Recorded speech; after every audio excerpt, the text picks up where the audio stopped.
Okay, y'all. So clearly the enemy does not want this video to get out because I just recorded the video and now I have to go back in and record it again because this funky ass app was on some fucking bullshit. But anyways, yeah, we ain't gonna do that. I rebuke it in the name of Jesus, okay? Period. So I wanted to come on here today to talk about betrayal. First of all, do y'all like my hair? It turn you on? That ain't that way till you see me in the... Nah, but seriously though, check me out. I cut my hair yesterday. I cut it into a bob. And so my daughter was playing with my hair, trying to put my hair in pigtails. I said, you know what? I got you. I'm going to just go ahead and, make it do what it do. So I just kept this hairstyle in. So this hairstyle is inspired by my little princess. So yeah, I just rock with it. Yeah, so y'all, let me tell y'all something. Today we're going to talk about betrayal, okay? If anybody is required to talk about betrayal, it's gonna be Big Mama. It's gonna be Lady Truth all day long because I've experienced betrayal a few times in my life, and it's so crazy because it's like once you experience it changes you. It does. It really changes you. And I experienced betrayal at the height of my postpartum. I experienced it while I was pregnant. It was just terrible. Anyways, we're gonna hop right into it. Like I said, betrayal has the potential to take you off your cylinder, take you off the map. I remember when I was betrayed, I just remember I felt so horrible. I was so depressed. I'm like, how could you do that to me? I was good to you. I opened my home to you. I spoke life into you when wasn't nobody there. When you was broke, when you was going through it, I was the one holding you down. I was the one speaking life into you. I was the one giving you that juice, giving you that spark, giving you that, you know what I mean, that pizzazz to keep going or whatever the case may be. Not for nothing, betrayal, like I said, has the potential to take you out. Betrayal can just make you so depressed. It can make you just feel like you don't want to be in communication with anybody, even the healthy people that God put in your life. It's so powerful to where it makes you just want to crawl in a hole and, So I really wanted to discuss the lesson and the blessings that come with betrayal because, believe it or not, there are some blessings that come with betrayal.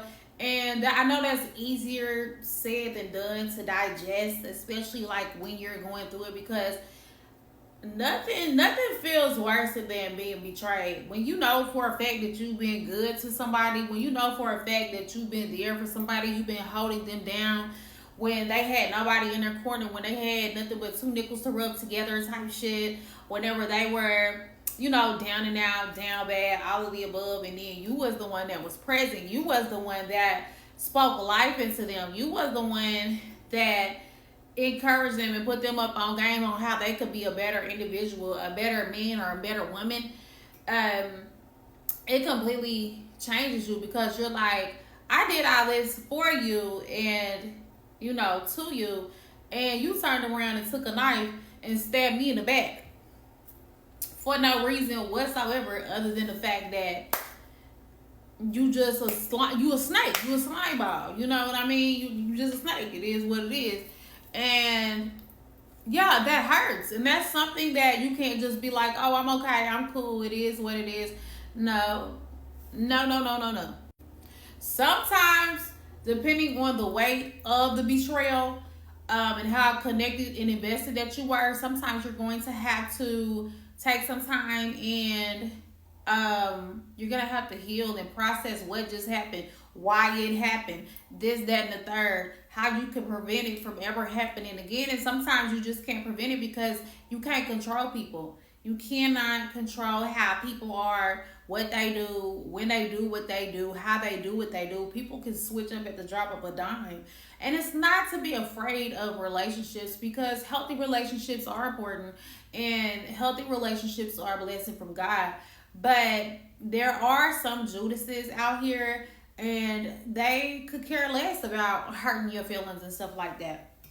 They could care less about how they make you feel and what they do to you, right? And yeah, like I said, y'all, more than anything, like, I know I'm qualified to speak on this because I went through it. I went through it a few times, but it could be with your friends, it could be with your family members, it could be with your boyfriend, it could be with your girlfriend, it could be with whatever. It could be at work. People can betray you at work. You know what I mean? And it hurts. You know? I don't think the work situation is as serious, but it can be because it's messing with your money, your funds, and everything. But as far as like romantic relationships and friendships and stuff like that, it runs really deep, and it can really it has the potential to take you out, because betrayal is so vicious and so like a shock. You're shocked, like, how could you do this to me out of all people?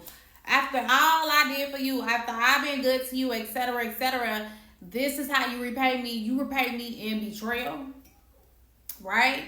And I just want y'all to know, those of y'all who have been betrayed, that God sees all, that there's an all-seeing eye, and that there will come a time that when the people that betrayed you, they will experience some of the stuff that they have sowed into your life, right? Because you gonna always reap what you sow. It doesn't matter when the harvest comes about. Listen, if a farmer goes out there and plants some cherries or some whatever, some avocados, he gonna get some avocados. We don't know when the harvest is gonna come, but we know he gonna get some avocados because those are the seeds that he planted, correct? Okay, come on, y'all. Agriculture, okay? So there's spiritual agriculture, and whatever you sow into somebody's life, you're going to reap it. It don't matter when you think. It doesn't matter when it is. It don't matter if you think it's just not gonna happen. You might even get a few months or a few years where it don't even hit you yet. But you sowed it, right? And you call somebody else to suffer on your behalf, it's going to come back on them. So that's one thing I want y'all to take from this, is that people who have harmed you, it's going to show up in their lives.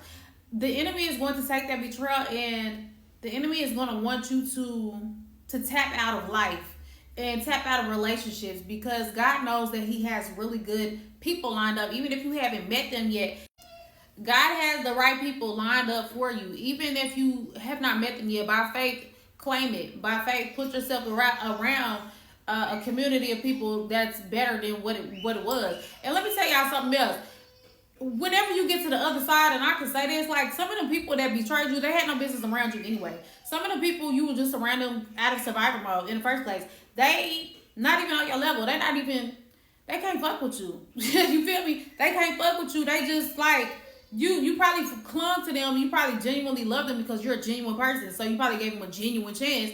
But at the same time, it's like, when you get to the other side of that betrayal and that pain and that hurt and that suffering that you're experiencing right now because of betrayal, them people can't even fuck with you. Like, their character is not top tier like yours is.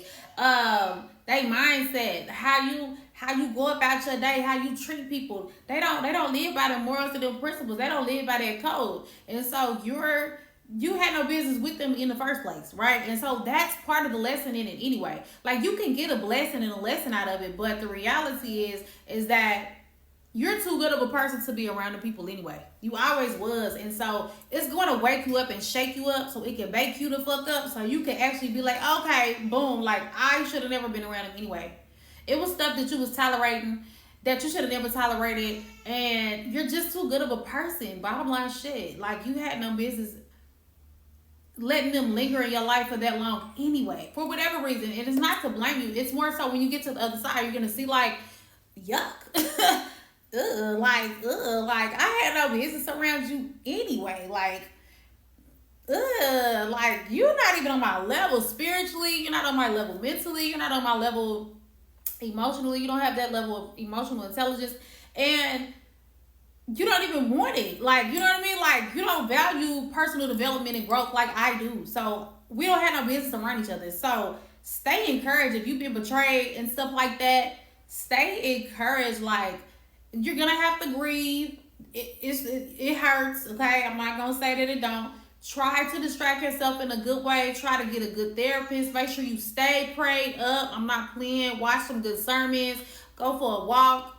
But survive that betrayal shit, because once you get on the other side, you're gonna see, like, you really that boy, you really that girl, and the enemy was just trying to use it to take you out, point blank, period. I'm gonna do